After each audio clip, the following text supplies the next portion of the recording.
Nice leather recliner. Ah, yeah, down in my man cave living room. So this is Paul the Pipe Guy, live from the outskirts of Rochester, New York, in the United States of America. Yeah.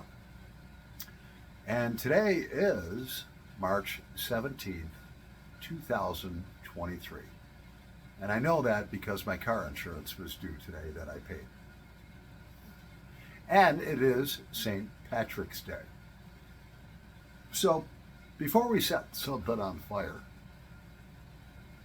I did a little research on Saint Patrick, and he was from the 4th or 5th century A.D., I believe. And he actually wasn't Irish at all. He was from the Roman Empire. He was Italian. Google it if you don't believe me. And his family moved from Italy to Britain and became British citizens. So St. Patrick was actually Italian. So we do have a little olive green on it, and so hey, all you Irishmen that are upset about that, this is what I have to say. Make love, not war. Yeah. So what we're actually going to be smoking for our St. Patty's Day smoke, and it's early. It's only 5:30, right on the money, 5:30 p.m., which is 07. Well, whatever. Forget about the military time. So we're going to be smoking some Peterson of Dublin Irish whiskey. Now it's actually loose leaf, okay, and I actually got that tin on 3/2021, and I opened it. It has dried out just a little bit, even though I kept it in this plastic baggie. I probably should have put it in a double lock freezer bag, but I can rehydrate this. It's a little dry, not too bad. So Peterson of Dublin Irish whiskey, and this is actually loose leaf tobacco that's been tumbled. And what they have to say about it, I'll just read this to you, and you Burley and Virginia lovers will appreciate this. It's actually made in Denmark by Scandinavian Tobacco Group, and it's imported by Scandinavian Tobacco Group. It's a traditional Irish ready rubbed blend. Trying to read this, my glasses are renowned for its smooth smoking quality. This blend, I can't read that word. This blend incorporates various selected Virginia leaf to provide roundness of taste, Kentucky fired, Indian cured, and aromatic.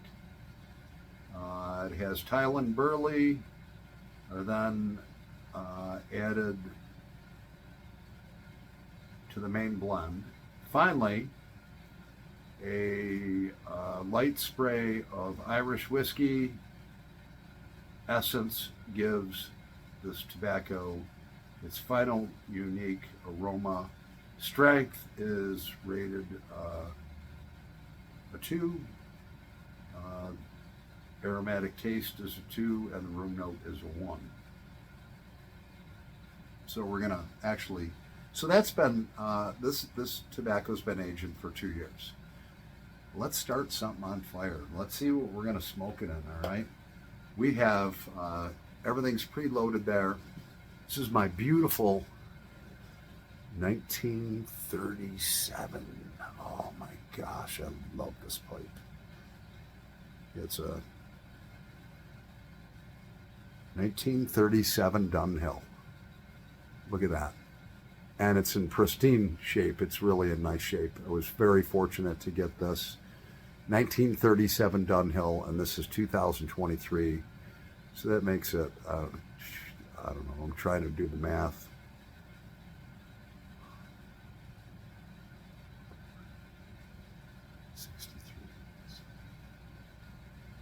It makes it 86 years old.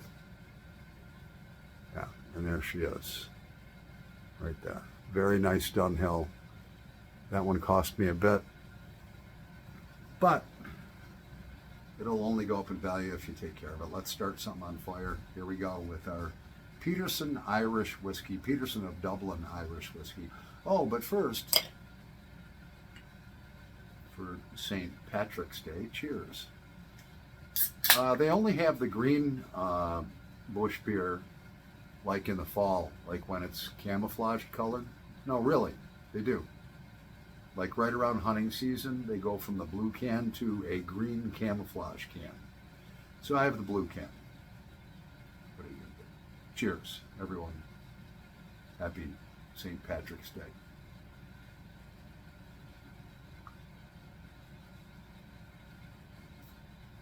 Oh yeah. So anyways, I'm of German descent and English descent. The German side.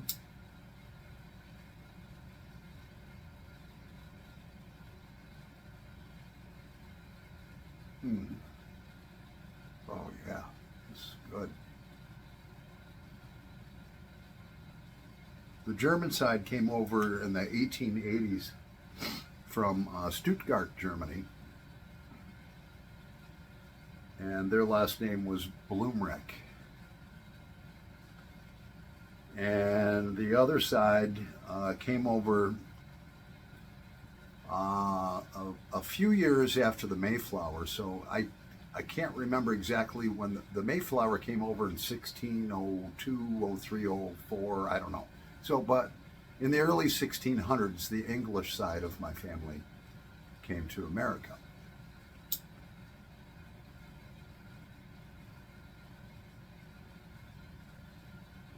Oh, this is good. Yeah, you can taste the Irish whiskey. Now, the English side of my family were wealthy bankers and financiers. The German side of my family were cobblers, meaning shoemakers and so forth, and farmers. So my background comes from a finance background to a working with your hands background. And I can actually see it. My mother has traced our family back to, I think, the 1200s or something like that, 1200 AD. It might even be further than that. Just got it all written down. Ah, yes, the Greek pillar. Thank you, Mark. Welsh Piper 62 gifted that to me a couple of years ago. I got it written down in the box. This beautiful tamper. So,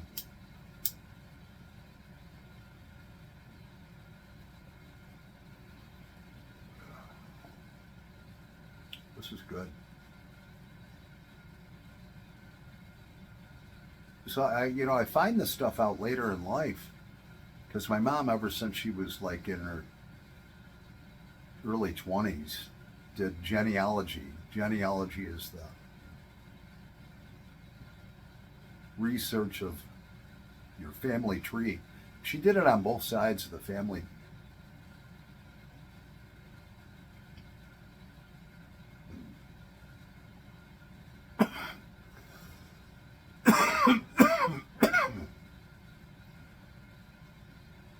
And throughout my life, I've always worked with my hands, and I do have a background in finance, banking, mortgage brokering, management, sales,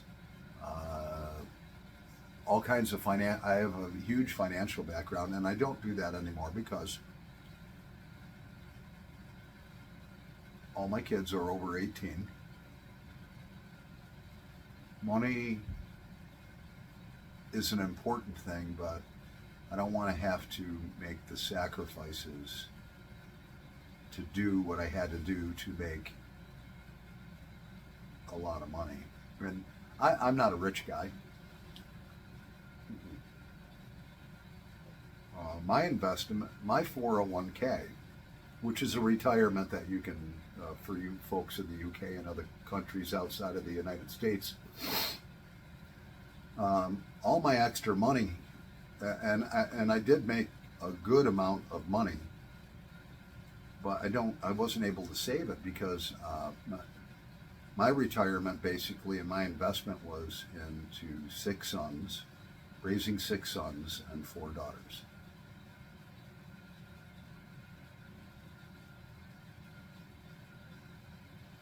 So I don't have a pension. I don't have a retirement account. But I do have Social Security, which in the UK, I don't know if you know what Social Security is, but our president, who was a Democrat, which is fine, he was a good president, he got us through World War II. He did, only 4-term president was Franklin Delano Roosevelt. He was actually a senator out of New York. And he was elected. And in, I believe, 1932, he came up with the New Deal, which was Social Security. So we pay almost 8%, at 7.85% of our gross income, and the employer has to pay 7.85%. So basically, it's almost 16% of what you make goes into this account. And when you reach retirement age, which there's 3 different levels, 62, 67, I believe, and 70. If I work another 12 years, I've made enough money and put into that fund along with my employers. I won't be rich, but I'll be able to pay my bills and, you know, I'll still work. Some days I love my job. If the light keeps going on and off that you see over there, I've got a light that says America on it, and it's got a light bulb in it that when it starts to get dark, it automatically turns on. My front porch is like that too, so when I come home, if it's dark, the light's on. You just leave the light switch on, it's got a little sensor in it, so that'll flicker on and off till it gets darker.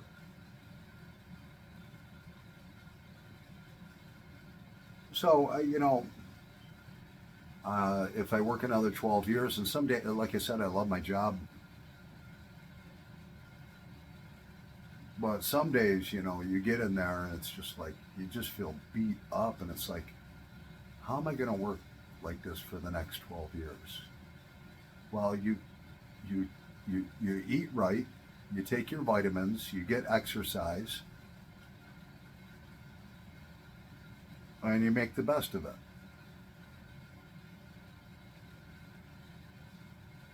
I myself, at 58 years old, I don't have the drive that I did when I was 28. When I was 28, I could work 2-3 jobs, work 90 hours a week, make all kinds of money. Of course, it all went to the family. We didn't rely, on the government to, raise the kids or help us out. My wife went out and worked hard, and I went out and worked really hard too, and we worked together.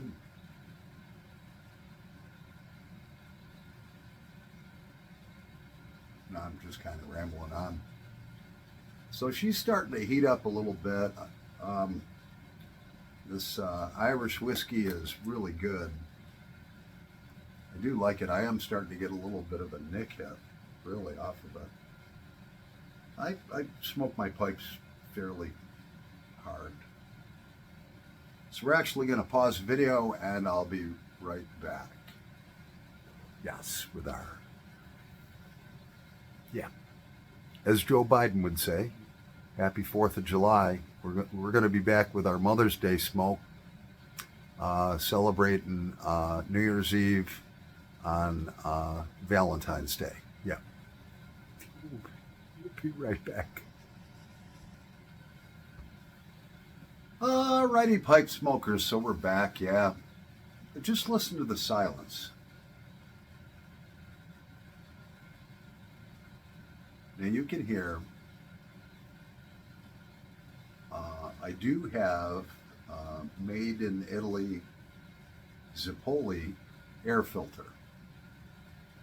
It looks like R2-D2 from Star Wars. It's about that big around and about that high. I won't show it to you, it doesn't matter. And, because, when you're smoking in a living room and stuff like that, I do appreciate an air filter, so, you get it. But you can hear that, isn't it? Just listen to it.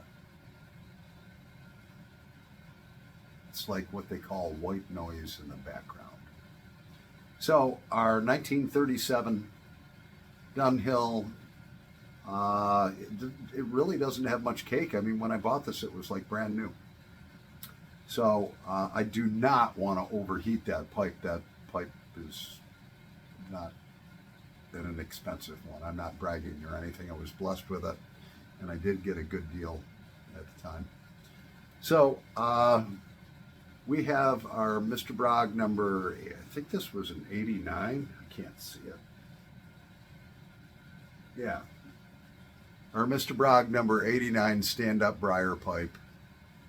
I bought this brand new. It's 9mm, and we still have some vanilla custard, the loose leaf, not the pressed stuff. If you go back and look at the part 1, part 2, part 3 videos that I did on pressing your own tobacco,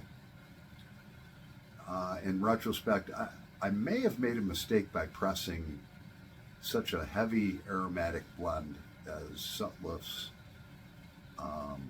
vanilla custard, Z92 vanilla custard, because I'm telling you, stuff ran out, and I ended up, like I said, with a 7-ounce plug, which is 200 grams, all right, 1.5 inches high by 3 inches in diameter. And I cut some off. You can watch the video, but it took the complexity, the different tastes out of it, made it all taste like one glob, which you can still taste the vanilla and all. You can rewatch the video. Let's start this on fire. First, we must clear the palate. Cheers.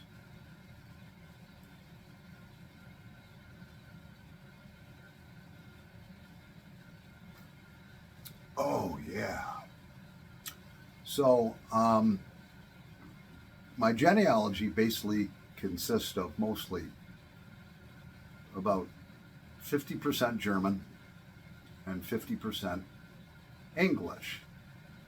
So I do have, well, they're kind of red right now, but I do have blue eyes, and I do have dirty blonde hair. When I was a kid, my hair was white, and my eyes are a little red because all the air quality is not the best in the factory that I work at, and I'm grinding stuff all day that gets in your eyes. It irritates it.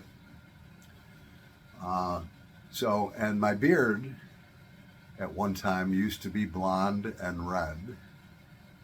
All right, now it's white, and I've earned every one of those white hairs, but I managed to maintain most of my blonde hair. In the summertime, it kind of bleaches out. So I also discovered from my mother that we do have a smidgen of Irish in us and Welsh. Yeah, some of the relatives were from Welsh, were Welsh, like Welsh Piper 62. A good friend of mine, Mark Hill. And then my great grandmother, which actually would have been my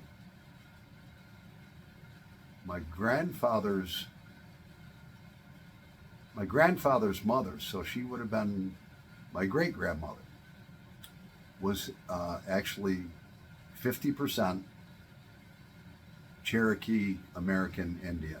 So I do have a smidgen of Cherokee Indian in me too. Let's start something on fire, all right? Let's start this.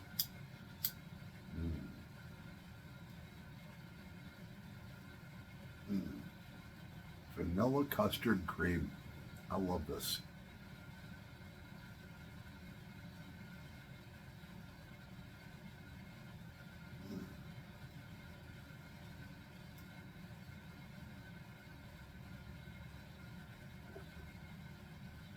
I will share this with you. My full name is Richard Paul Gilson, but my birth name was Richard Paul Miller II. The Miller side came from Germany also.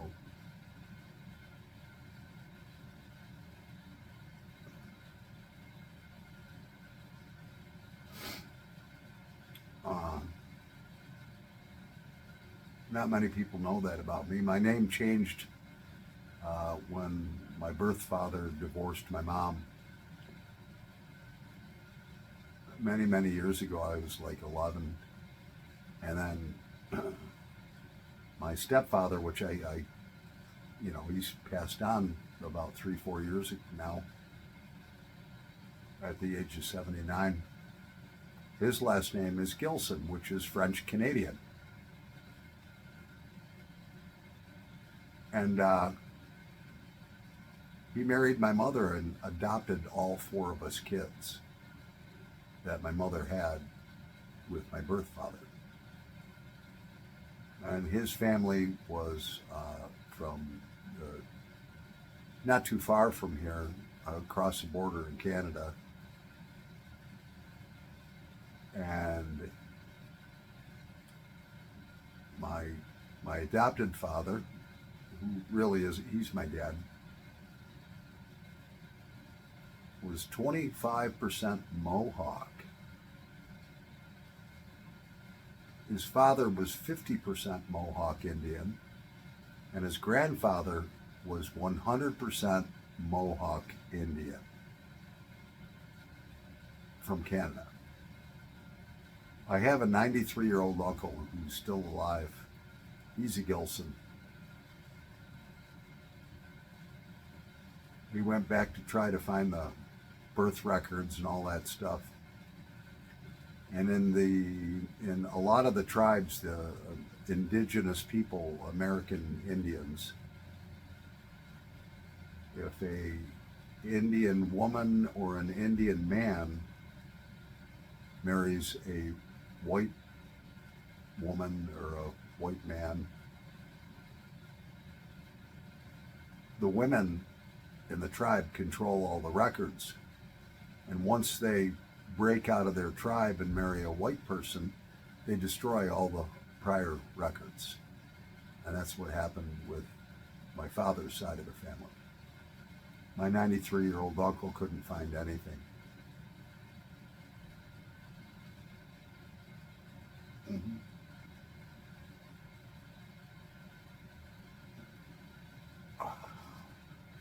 Well, we're going on 24 minutes and 10 seconds worth of our smoke together here.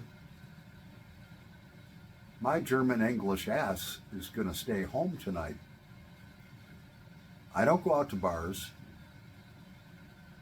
I mean, I'm in my late 50s. There's no reason for me to go to a bar. Then you have to worry about taking a taxi or an Uber or getting a ride there or whatever. And then there's a bunch of drunk idiots there. So I'll be in my living room tonight. We're going to do a few songs for Friday Night Blues. We're going to be safe and sound, tucked in here. It's 50 degrees outside, Fahrenheit.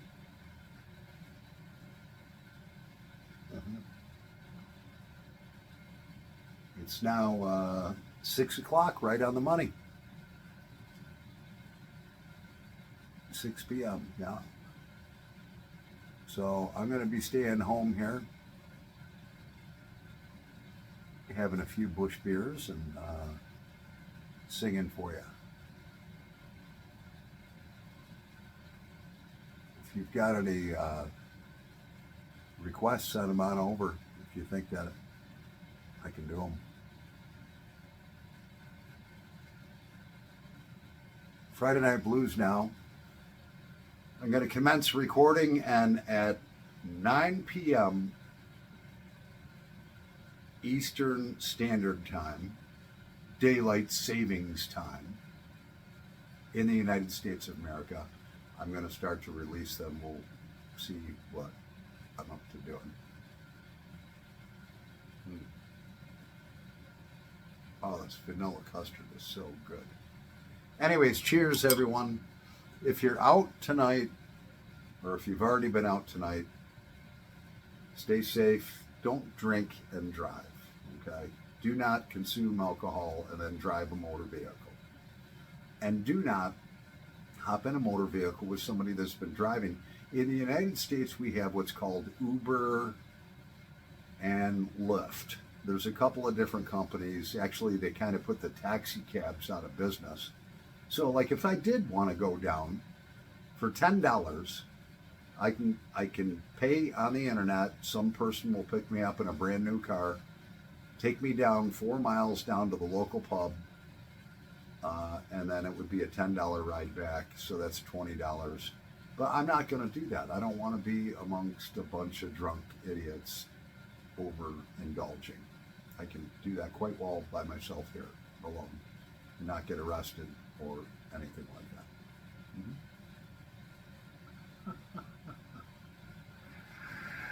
that. Anyways, I'm Paul the Pipe Guy, live from the outskirts of Rochester, New York. Cheers.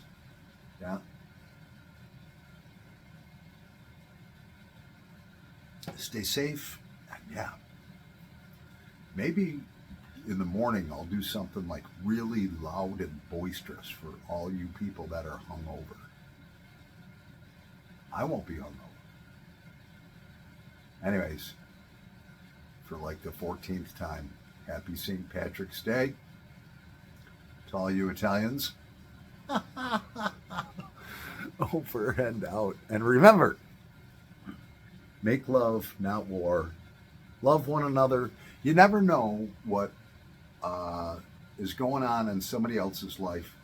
You know, I run into people all the time, and sometimes they're miserable, and, you know, you can overthink it and think, did I do something wrong?